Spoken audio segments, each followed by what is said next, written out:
오늘 본문 말씀으로 하나님의 소원이 이루어지다, 하나님의 소원이 이루어지다라는 제목으로 말씀을 나눌 때에 하나님께서 은혜 주실 줄 믿습니다. 우리 앞뒤 좌우로 한번 인사하시겠습니다. 참 잘 나오셨습니다. 아멘. 하나님께서 은혜 주십니다. 아멘. 아멘. 오헨리의 소설이죠. 단편 소설인데 마지막 입새라는 소설이 있습니다. 웬만한 분들은 이 마지막 입새의 내용을 잘 아실 것입니다. 1905년 작품인데 연극으로도 많이 연출된 그런 소설이 이 마지막 입새라는 소설입니다. 뉴욕 그리니치 빌리지의 한 아파트에 사는 무명의 여류화가 존 씨가 심한 폐렴에 걸려서 이제 인생을 마무리할 것처럼 사경을 헤매고 있습니다.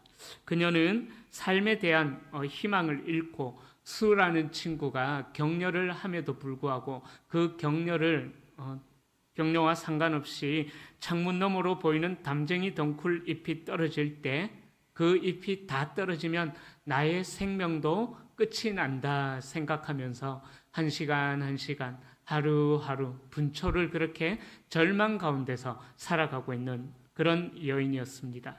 그래서 친구 인수가 도저히 안 되겠다 싶어서 아래층에 사는 나이가 지긋한 화가인 배엄한 노인을 찾아가서 존 씨가 처한 그 상황을 이야기합니다. 이 노인은 40년 동안 그림을 그린 화가였지만은 그럴듯한 어떤 걸작품을 그려보지 못한 그런 화가였습니다. 자, 그날 밤 이제 세찬 바람이 담쟁이 넝쿨을 뒤흔들고 모든 사람들이 모든 잎은 다 떨어졌을 것이다 생각하면서 이제 그 존 씨도 이제 절망 중에 끝나겠구나라고 생각하는 그때 마지막 남아있는 잎새는 꼿꼿이 붙어 있었던 것입니다. 그 모습을 보면서 존 씨는 삶의 희망을 되찾았습니다. 세찬 비바람에도 떨어지지 않은 그 마지막 잎새는 배엄한 노인이 마지막으로 그린 그림이었다라는 것이죠. 그 마지막 잎새는. 그 마지막 잎새의 그림이 존 씨에게 삶에 대한 희망을 준다라는 그러한 이야기입니다. 국제투명성 기구라는 단체가 있어요. 그곳에서 180개 국가의 부패 인식 지수를 측정했는데 그런 지수는 어떻게 측정하는지는 모르겠지만 하여튼 부패 인식 지수를 측정했는데 한국은 180개국 중에서 6.2점으로 상위권인 그래도 32위에 속해 있습니다. 그런데 OECD에 가입된 38개국 중에서 9개국인 주요 국가들의 청렴도를 살펴보면요. 핀란드, 호주, 영국, 미국 등은 1995년에 비해서 그 부패 인식 지수가 굉장히 낮아졌고 반대로 일본과 한국은 그 부패 인식 지수가 조금 사라져서 그래서 점수가 꽤 올라갔다라고 합니다. 그런데 OECD 가입 주요 국가인 9개 국가의 청렴도에서 작년 기준이죠. 2023년 기준으로 1위는 8.7점으로 핀란드가 차지했고요. 우리나라는 제일 낮은 헝가리 4.2점을 받은 헝가리 다음인 6.3점으로 9개 국가 중에 8위에 있다라는 통계를 제가 어제 설교를 준비하면서 한번 봤습니다. 이런 수치를 어떻게 측정하는지 모르겠지만 1999년에는요 또 이런 지수도 측정했더라고요. 우리나라의 뇌물 공여 지수, 뇌물을 갖다 바치는 그 지수가 수출국, 그러니까 수출을 하고 있는 19개국 가운데 꼴찌가 누구였냐면은 중국이에요. 중국은 그렇게 뇌물을 많이 바치는가 봅니다. 그런데 꼴찌에 이어서 우리나라는 18위, 수출국 19개 나라 중에서 18위를 차지했다고 그렇게 기록되어 있습니다. 그래도 2011년에는 무려 6계단을 뛰어 올라가지고 그 뇌물 공여 지수가 좀 낮아졌어요. 13위를 기록했습니다. 우리나라가 많이 깨끗해졌다고 하지만 그래도 여전히 어떤 청렴 지수나 부패 인식 지수나 또 뇌물 공여 지수는 여전히 낮은 위치에 머물러 있는 현실입니다. 옛날에 그런 말들이 있었죠. 우리 경찰로 은퇴하신 분이 계시는데요. 뭐 보통 경찰 하면은 뭐 집 한 채를 사게 된다. 뭐 그런 말들도 예전에 많이 있었지 않습니까?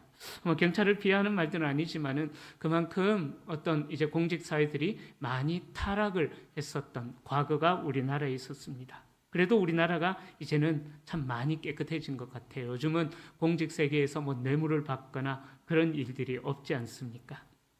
그럼에도 불구하고 이 시대를 바라보면서 사람들은 이야기하기를 희망이 보이지 않는 시대다라고 이야기하는 분들이 많이 있습니다. 또 많은 분들이 교회를 염려하는 그런 시대가 되었습니다. 1200만 성도를 자랑하는 우리 한국교회가 이제 점점 숫자가 줄어들어서 코로나를 지나면서 또 그 거품이 다 빠지고 이제는 뭐 600만, 700만 정도가 된다라고 이야기할 정도로 성도가 많이 줄은 것도 현실입니다. 또 어떤 분들은 그렇게 성도가 줄어들음으로 인해서 이제 알곡 신자들만 남아있다라고 이야기를 하는 분들도 계십니다. 우리 앞뒤적으로 또 한번 인사할까요? 당신은 알곡 신자입니다. 네. 모두가 다 끝까지 자리를 지켜주는 알곡 신자가 되어주셔서 감사합니다. 그럼에도 불구하고 정말 교회를 통해서 기대할 수 있는 소망이 점점 줄어들고 있는 현실이다라고 이야기를 합니다. 그러나 마지막 입세가 존 씨의 삶을 지켜준 것처럼 우리에게도 마지막 소망과 희망이 있다라는 사실이죠. 하나님께서 예수 그리스도의 피값으로 세우신 우리 대구 성도교회 그리고 이 땅의 모든 교회를 지키시기에 붙들고 계시기에 우리에게는 소망이 있는 줄로 믿습니다. 오늘도 이 예배 시간에 우리에게 불어넣어 주시는 하나님의 생기가 우리의 소망이 될 줄로 믿습니다. 비록 우리 눈앞에 보이는 현실을 따라서 살아가는 그런 현실에 처해 있지만은 하나님의 소원이 이 땅을 향한 하나님의 소망이 우리의 비전이 되어서 하나님께서 약속하시는 확증한 비전을 따라 살아가는 우리 귀한 성도님들이 다 되시기를 축원합니다. 오늘 본문 속에 에스겔에게도요 더 이상 소망을 찾아볼 수 없는 비참한 현실이 에스겔의 눈앞에 펼쳐져 있음을 이야기하고 있습니다. 그 비참한 현실 가운데 그를 이끌어내어서 하나님께서는 에스겔에게 어떤 일들을 행하실지 그 하나님의 소원을 보여주고 있는 장면이 오늘 본문의 내용입니다. 자, 에스겔이 살던 이 시대는요, 그 시대는 이스라엘의 역사에서 이제 가장 절망스러운 그런 시기였습니다. 이방 민족의 침략으로 나라가 망해버렸습니다. 하나님의 나라로 일컬어지던 이스라엘이 망해버리고 수많은 백성들이 포로가 되어서 하나님을 믿지 않는 이방 나라로 끌려가 버렸습니다. 에스겔도 이제 바벨론의 2차 예루살렘 침공 때 포로로 끌려간 사람 가운데 한 사람이었습니다.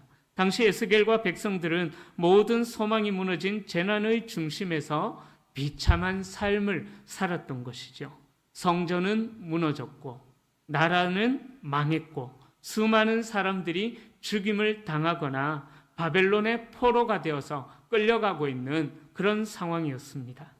보통 이런 상황에 처하게 되면은 보통 일반적으로 반응을 보이는 분들은 절망이라는 그런 반응, 좌절이라는 반응을 보입니다. 모든 것을 잃어버렸기 때문입니다. 하박국 선지자가 그렇게 이야기하죠. 우리의 양떼도 없고 외양간에 소도 없고 논밭에 식물도 없고 감람나무에 소출도 없고 아무것도 없는 이제 당장 내일 아침이면은 바벨론이 쳐들어와서 나라를 멸망시키는 그런 이제 상황입니다. 그러나 그런 상황 속에서도 하박국은 여호와로 말미암아 즐거워하리로다 그렇게 찬양을 하죠. 그런데 보통 사람들은 그렇게 하나님을 찬양하는 것이 아니라 모든 것을 잃어버렸기 때문에 절망에 빠지게 됩니다. 이스라엘 백성들의 삶의 중심은 성전이었거든요. 그 성전이 바벨론에 의해서 완전히 처참하게 무너져 버렸기 때문에 그 성전마저 이방인들에 의해서 무너졌다라는 것은 모든 것이 끝나버렸다라는 것을 이야기합니다. 그러나 이런 절망적인 상황 속에서도 하나님께서는 한 사람을 세우셔서 하나님의 소원을 보여주시고 하나님이 어떤 일을 행하실지 그 꿈을 꾸게 하십니다. 모든 사람이 절망만 보고 있는 현실 속에서 하나님의 일하심의 영광을 누리는 한 사람이 등장합니다. 그 사람이 오늘 본문에 나오는 바로 에스겔이라는 사람입니다. 하나님은 에스겔에게 찾아오셔가지고 하나님의 소원이 무엇인지, 하나님께서 행하시고자 하시는 그 계획이 무엇인지 하나님께서는 말씀해 주시고 보여주신다라는 것입니다. 여러분, 하나님께서 우리 성도님들에게도 에스겔에게 보여주신 하나님의 일하심을 보여주시기를 소망합니다. 우리 교회와 우리 인생의 상황이 어떠한 형편에 처해지든지 간에 하나님이 열어주신다면 우리 인생은 그때부터 새로운 인생을 살아갈 수가 있기 때문인 것입니다. 그러기에 에스겔의 그 회복의 환상을 보여주시고 꿈을 보여주신 그 은혜가 오늘 말씀을 듣는 저와 여러분들에게도 누려질 수 있기를 축복합니다. 자, 어느 날 하나님은 에스겔에게 권능으로 임하셔서 그를 한 골짜기로 데리고 가시는데 그 골짜기에 마른 뼈들이 가득합니다. 교회 좀 오래 다니셨던 분들은 이 마른 뼈 이야기에 대해서 너무나 잘 알고 계실 것입니다. 자, 그렇게 사방에 널린 뼈를 자세히 살펴보니까 그 양이 매우 많고 또 하나같이 바짝 빼짝 말라 있었더라라고 그렇게 이야기하죠. 자, 고대 시대 때는 사람의 시신을 매장하지 못하는 것은요, 굉장한 수치로 여겨졌습니다. 그런데 골짜기에 매장하지 못한 그 가득한 뼈가 가득한 뼈가 마른 상태로 있었다는 것은 그 사람을, 그 시체를 장사 지내줄 사람이 없었기에 처참하게 버림받은 모습을 의미합니다. 아주 말랐기에 재생이라는 그런 회복의 기운도 전혀 없다라는 것을 이야기합니다. 그런데 11절에 보면은 이 뼈들은 누구라고 이야기하냐면은 온 이스라엘의 족속이다, 온 이스라엘이다라고 그렇게 말씀하시면서 이스라엘의 지금 현실, 에스겔이 겪고 있는 이 비참한 현실이 이 바짝 마른 오랫동안 방치된 비참한 그 해골 뼈들처럼 그렇게 이스라엘의 현실이 그런 현실이다라고 말씀해 주시는 것이죠. 하나님의 백성 이스라엘의 수치와 부끄러움이 온 열방 앞에 하나님의 말씀을 떠나서 불순종이라는 그 죄악을 저지름으로 인해서 그 이스라엘 백성들을 심판하신 그 죄악의 수치가 온 열방 앞에 드러나게 되었다라는 것을 의미하는 그런 상황입니다. 여러분, 하나님께서 세우신 곳에서 에스겔이 본 곳은 등골이 오싹해질 정도로 바짝 마른 뼈들의 무더기 가운데 하나님께서 세우셨습니다. 제가 어릴 때 교회 수련회를 가면은 제가 한번 이야기했던 적이 있었던 것 같아요. 저녁에 말씀으로 은혜를 받고 나서 꼭 담력훈련이라는 프로그램을 왜 그렇게 했는지 모르겠습니다. 그 담력훈련이라는 프로그램이 또 뭐 어떤 정상적인 프로그램은 아닌 것 같아요. 제가 생각할 때. 귀신 분장을 한 선생님께서 어두컴컴한 산길에 숨어 있다가 335 조를 잃어서 가면은 갑자기 막 와 하면서 나타나가지고 깜짝 놀래켜가지고 수련회 때 말씀으로 받았던 그 은혜를 다 쏟아버리고 너무 무서워서 하여튼 은혜를 다 쏟아버렸던 그런 기억이 납니다. 왜 꼭 그런 프로그램을 했는지 모르겠는데요. 하여튼 제가 어릴 때 그런 프로그램을 꼭 했었던 기억이 납니다. 에스겔은 아마 이보다도 더 등골이 오싹한 그런 상황일 것입니다. 한번 생각해 보십시오. 바짝 마른 뼈들이 가득한 그 무더기 한가운데, 골짜기 한가운데 여러분들이 서 있다라고 생각해 보십시오. 죄로 인해서 멸망해버린 자신의 민족의 수치와 죽음의 현장 앞에서 하나님께서 에스겔을 그 자리에 세우셨다라는 거예요. 그 현장 가운데 있는 에스겔의 심정은 어떠했겠습니까? 아마 굉장히 비참한, 안 그래도 나라가 망해서 마음이 절망 상태에 있는데 그 상황을 그 상황 가운데 하나님께서 세우시니까 더욱더 비참했을 것입니다. 그런데 왜 하나님께서 에스겔을 그곳에 세우셨겠습니까? 생명의 기운이라고는 전혀 찾아볼 수 없는 완전한 죽음의 자리에서 하나님께서는 에스겔로 하여금 민족의 현실을 보게 하신 것입니다. 이제 이스라엘은 완전히 망했다라는 거예요. 더 이상 소망이 없다라는 것입니다. 그러나 이스라엘의 현실은 그렇게 소망이 없는 현실에 있다라고 할지라도 하나님의 소원은 거기서 끝나지 않았다라는 것이죠. 그토록 참담한 절망의 현실 앞에서 하나님은 에스겔로 하여금 하나님의 꿈을 꾸게 하시기 위하여서 질문을 하십니다. 에스겔에게 질문하시죠. 이 마른 뼈들이 능히 살 수 있겠느냐? 정상적인 질문도 아니죠. 그죠? 바짝 말라버린 뼈, 아무것도 건드리기만 해도 으스러지는 그런 바짝 마른 뼈들이 살아날 수 있겠느냐? 인간적인 상식으로는 도저히 이해가 되어지지 않는 그런 질문을 하나님께서 하십니다. 그런데 이 질문의 의미를 우리가 알아야 합니다. 이 질문의 의미는요, 이스라엘의 상태가 어떠한지를 이야기하면서도 또 하나님께서 이루시고자 하시는 그 소원이 있다라는 것입니다.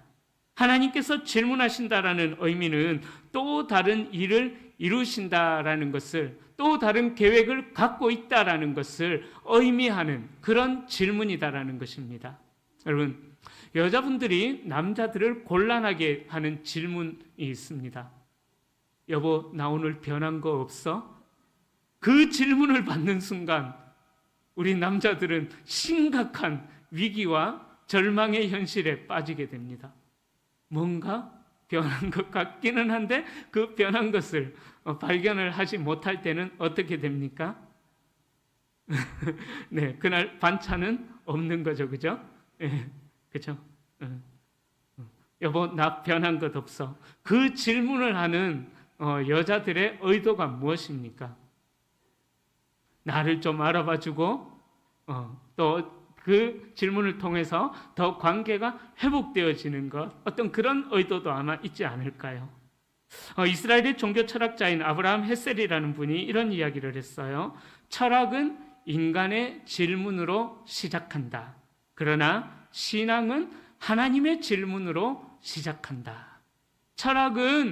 인간의 철학은 인간의 질문으로 시작하지만 우리의 믿음, 우리의 신앙의 시작은 하나님께서 우리에게 질문하시는 그 질문으로 시작이 되어진다라는 거예요. 그래서 하나님께서는 하나님의 사람들을 부르실 때에 그 질문을 통해서, 그 인간들에게 던지는 질문을 통해서 그의 연약한 존재를 드러내시고 그 연약함을 통해서 하나님께서 일하신다라는 거예요. 아담아, 네가 어디 있느냐? 하나님께서 몰라서 물으신 것 아니지 않습니까? 베드로야, 네가 나를 사랑하느냐? 예수님이 몰라서 베드로에게 그렇게 물어보신 것 아니지 않습니까? 즉, 그 질문을 통해서 하나님은 인간의 연약함을 인간들이 알게 하시고 또 더 나아가서 결국에는 하나님의 소원과 하나님이 어떻게 일하실 것인지를 드러내신다라는 것입니다. 자, 아담과 하와가 선악과 범죄를 짓고 난 후에 하나님께서 아담과 하와에게 질문을 하셨다라는 것은 아담을 그리고 하와를 진멸하시기 위한 질문이 아니었던 것입니다. 네가 어디 있느냐라는 이 질문의 의미는요, 죄에 대한 철저한 회개 후에 하나님 앞으로 나아올 것을, 하나님과의 관계가 회복될 것을 기대하시는 하나님의 질문이었던 것입니다. 아담아, 네가 어디 있느냐? 이 질문은 아담아, 네가 비록 선악과 범죄로 인하여서 나와의 관계가 틀어졌는데 너가 회개하고 나온다면은 내가 너를 용서할 것이고 다시 그 에덴 동산에서 누렸던 동행의 축복을 허락해 줄게. 회개하고 나오너라. 이런 의미가 있습니다. 그런데 그 하나님의 질문의 의도를 파악하지 못했던, 하나님은 회복의 소원을 가지고 질문을 하셨지만은 그 하나님의 소원을 몰랐던 아담과 하와는 서로 핑계대기에만 급급했다라는 것입니다. 그 결과 아담과 하와는 하나님의 관계가 회복되기를 원하는 하나님의 소원을 이루어 드리지 못하고 결국은 추방을 당하게 되어 버렸다라는 것이죠. 오늘 본문에서도 동일합니다. 에스겔에게 질문하신 하나님의 의도와 그 하나님의 소원 역시 이스라엘의 회복이었던 것입니다. 마른 뼈처럼 더 이상 재생, 갱생의 기운이 없는 그 이스라엘이 회복되어지기를 원하시는 하나님의 질문이었다라는 것입니다. 오늘 우리에게도 하나님께서 저와 여러분들 개개인에게 질문해 주시기를 소망합니다. 이 마른 뼈들이 살아날 수가 있겠느냐? 이 마른 뼈들이 살아날 수가 있겠느냐? 우리에게 질문하시는 그 하나님의 질문을 통해서 우리의 연약함을 깨닫고 또 우리의 죄악을 깨닫고 그리고 더 나아가서 우리의 부족함을 넘어서 우리를 통해 하나님의 일을 이루어 가시는 그 하나님 나라의 꿈을 우리가 꿀 수 있는 성도님들이 되시기를 축복합니다. 이 마른 뼈들이 능히 살아날 수 있겠느냐라는 이 질문에 우리는 그저 아멘, 하나님이 하십니다. 에스겔이 이야기했던 것처럼 하나님이 아십니다. 라고 아멘이라고 대답하고 나아가면은 하나님께서 친히 우리 앞서서 일하시고 하나님의 놀라운 응답을 경험하게 하실 줄로 믿습니다. 에스겔은 전혀 가능성이 없는 그런 마른 뼈들을 바라보면서 충분하게 부정적인 답이 예상되는 하나님의 질문에 정말 지혜롭게 대답하죠. 3절에 보면은 주 여호와여 주께서 아시나이다.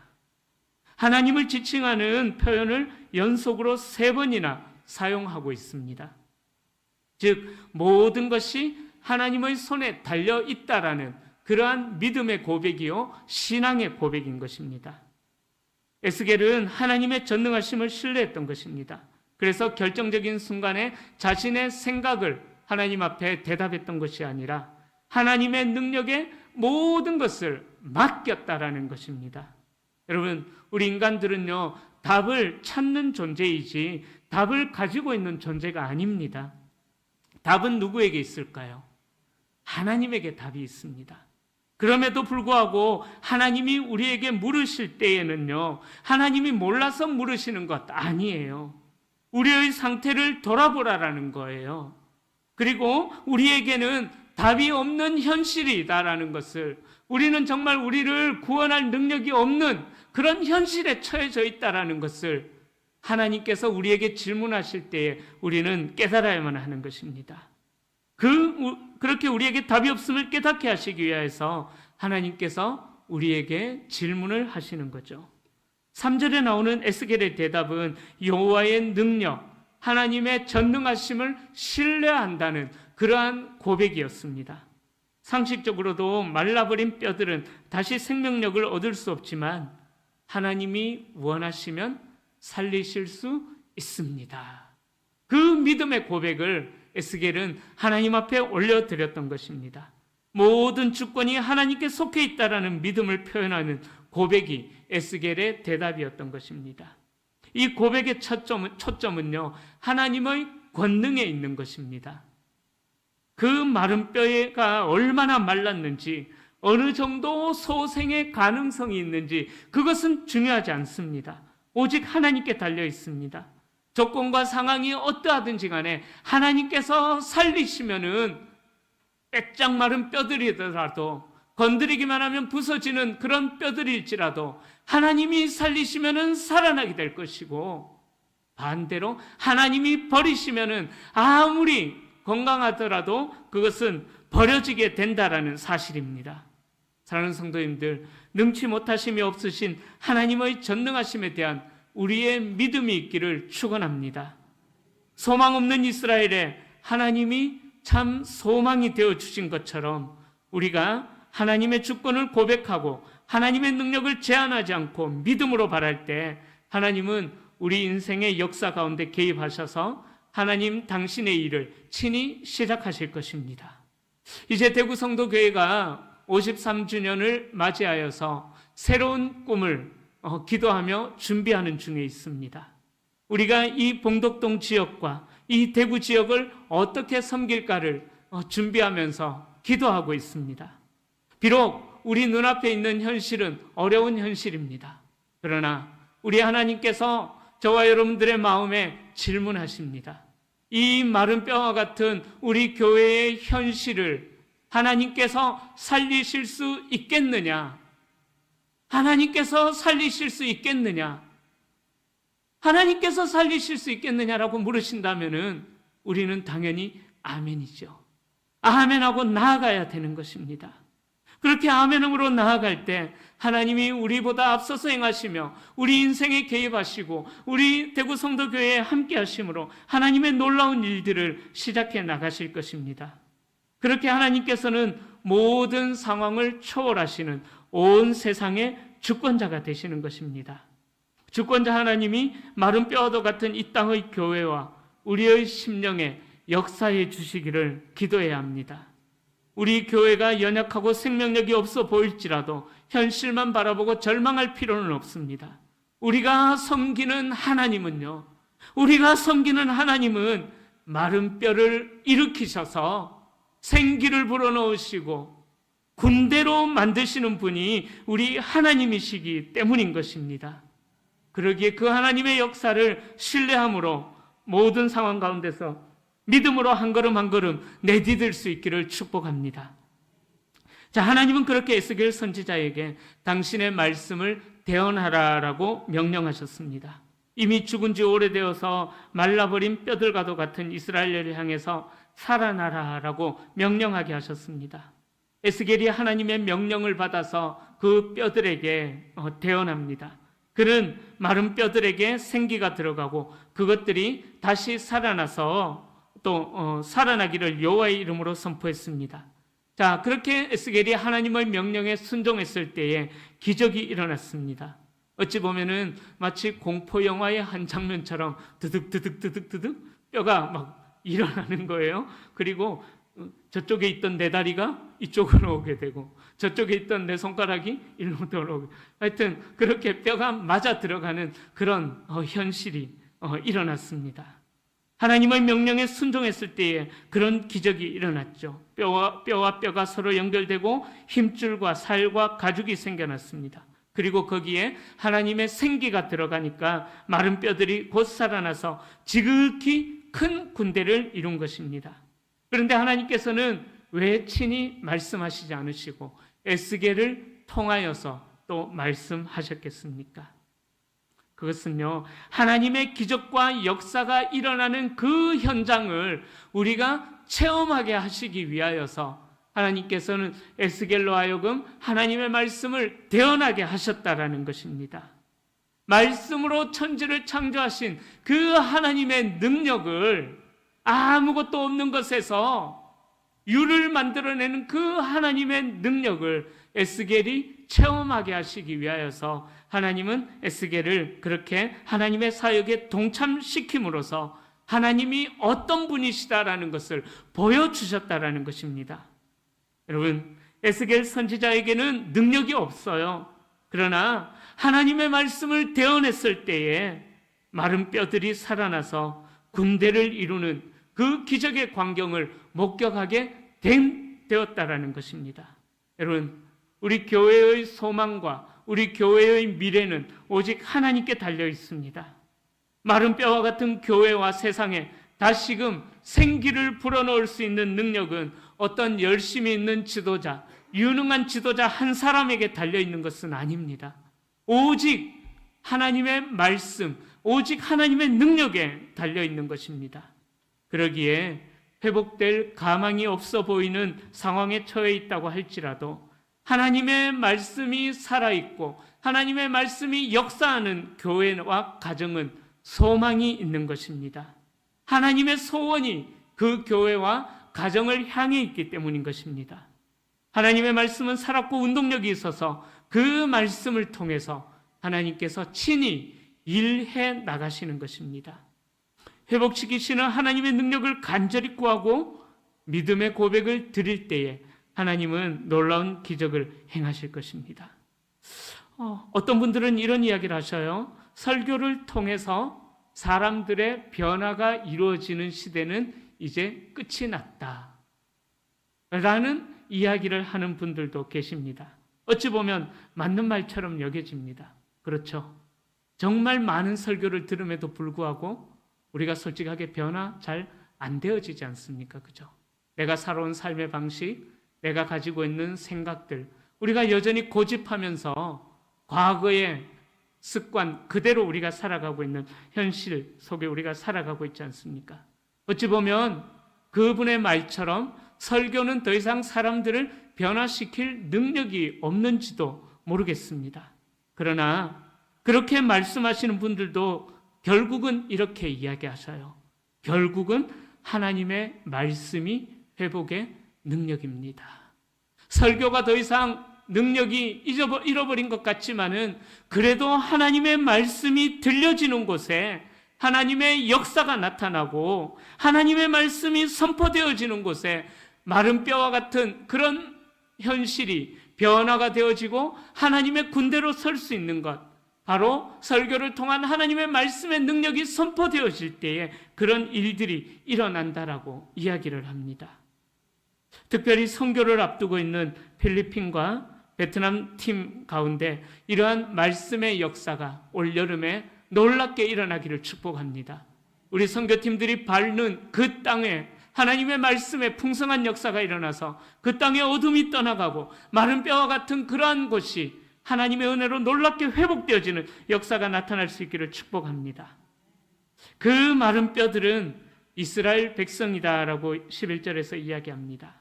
이미 멸망해서 다시 살아날 가능성이 전혀 없었던 그들은 죽은 지 오래되어서 바짝 말라버린 뼈들과도 같았다라고 이야기합니다. 모든 소망이 무너졌고 모든 기대와 희망이 멸절된 상태에 놓여졌습니다. 이스라엘 백성들은 자신들의 뼈들이 말랐고 소망이 없어졌다면서 한탄합니다. 그런데 그들을 다시 살려내겠다고 하나님께서 선포하시는 거예요. 그리고 다시 살아난 그들을 고국 땅에 심어두겠다고 약속하십니다. 그 하나님의 소원을 말씀하시기 위하여서 하나님께서는 에스겔에게 마른 뼈의 환상을 보여주셨다라는 것입니다. 완전히 멸절되어 소망이 없는 그 이스라엘 가운데 하나님이 개입하셔서 골짜기에 가득한 오래된 방치된 마른 뼈처럼 죽은 상태와도 같이 생명력과 존재의 의미조차도 잃어버린 그 이스라엘의 역사에 하나님이 개입하셔서 하나님이 어떤 분이신지를 알게 하시겠다라는 거예요. 12절에 보면은 하나님의 백성들이 무덤을 열고 나오게 하셔서 하나님을 자신을 계시하실 것이다라고 말씀하십니다. 풍성한 은혜를 체험하며 살아갈 수 있도록 우리에게 신앙의 환경이 이루어졌음에도 불구하고 마치 마른 뼈처럼 무미건조한 신앙생활을 계속하고 있는 우리에게도 하나님의 소원이 있고 하나님께서 친히 그 소원을 이루어 가시겠다라고 말씀하시고 약속하셨다라는 것입니다. 하나님은 우리 교회와 이 민족에게 여러분들의 가정에 희망이 있느냐라고 물어보신 후에 하나님께서 친히 그 회복을 이루어 가실 줄로 믿습니다. 내 관점으로는 도저히 불가능합니다. 현실 속에서 도저히 아무 일도 일어날 것 같지 않습니다. 점점 주일학교가 점점 소멸되어가는 출산율의 저하로서 또 점점 소멸되어가는 이러한 현실 속에서 우리가 무슨 소망이 있겠느냐? 내 관점으로는 도저히 불가능하다라는 그런 현실 속에서 하나님께서는 준비한 하나님의 군대를 일으키셔서 하나님의 나라를 세워나가는 일에 사용하실 줄로 믿습니다. 사랑하는 성도님들, 구원과 회복의 가능성은 이스라엘의 상태에 달려있지 않음을 기억해야 합니다. 오직 구원자이신 하나님께 달려있음을 기억해야만 합니다. 구원을 받는 자의 회복 가능성의 유무에 따라 구원이 결정이 된다면 하나님의 영광도 가려질 것입니다. 그러나 하나님의 백성은 실패의 역사와 완전한 소망이 완전하게 멸절된 상태에 있을지라도 그 시간들 속에서 하나님이 드러나실 것을 꿈꾸고 하나님이 일하심의 회복을 기대해야만 합니다. 완전히 실패해서 소생의 가능성이 없는 성도라도 눈에 보이는 현실이나 자신의 어떤 상태를 의식하기보다는 구원자 되시는 하나님을 바라보고 믿음의 발걸음을 내딛게 된다면은 하나님께서는 우리의 현실을 넘어서 놀랍게 역사하실 줄로 믿습니다. 하나님이 명령하시면 죽은 지 오래되어서 말라버린 뼈들에게도 살이 붙고 생기가 공급됩니다. 하나님이 생기를 불어넣으시면 생명력을 잃어버린 성도도, 하나님이 생기를 불어넣으시면 생명력을 잃어버린 교회도 다시 살아나서 거대한 군대를 이룰 수가 있는 것입니다. 여러분, 이 군대는 일반인이 아니에요. 특별한 부르심이 있는 사람들이 군대입니다. 군대에는 목적이 있습니다. 군대는 그저 평범한 일생을 살아가는 존재로 그렇게 놔두는 것이 아니라 하나님의 소원을 이루어드리는 사명자의 인생을 살아가게 하는 것이 하나님의 군대인 것입니다. 젊은이들이여 두려워하라 평범한 죽음을, 이런 책이 있습니다. 그 책을 읽으면서 저도 참 많은 도전을 받았습니다. 여러분, 하나님께서는 우리로 하여금 평범한 죽음을 두려워하라라고 오늘 이 시간 우리에게 말씀하시는 줄로 믿습니다. 우리가 그저 평범한 일생을 살아가는 것이 아니라 정말 주의 나라와 주의 영광과 주의 복음을 위하여서 우리가 우리의 인생을 드리며 또 하나님의 소원을 이루어 드리는 그 일에 우리 모든 성도님들이 쓰임받을 수 있기를 축복합니다. 하나님은 하나님의 백성들을 절대 버리지 않으시고 끝까지 포기하지 않으십니다. 그 하나님의 생명의 역사가 우리에게 일어나기를 축원합니다.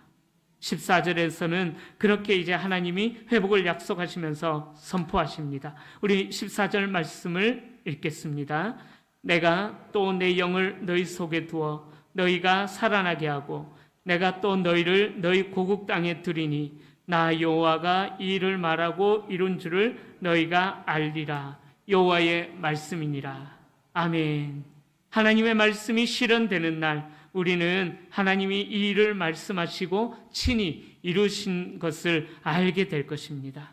이 시대에도 저와 여러분들을 향하여서 13절의 말씀처럼 내 백성들아 라고 말씀하신 그 하나님의 부르심이 들려지기를 소망합니다. 그리고 그 부르심으로 우리를 회복시켜 주셔서 하나님의 군대로 이 땅에 하나님의 나라를 세워나가는 우리의 죽은 신앙을 살려내셔서 회복케 하셔서 하나님의 생기가 우리 교회에 가득하여서 하나님의 나라를 세워나가는 일에 모든 분들이 쓰임받는 귀한 성도님들이 다 되시기를 예수님의 이름으로 축원합니다. 모든 것을 회복케 하시는 하나님의 생기가 우리 교회와 성도님들의 가정에 충만하기를 예수님의 이름으로 축원합니다. 기도하겠습니다.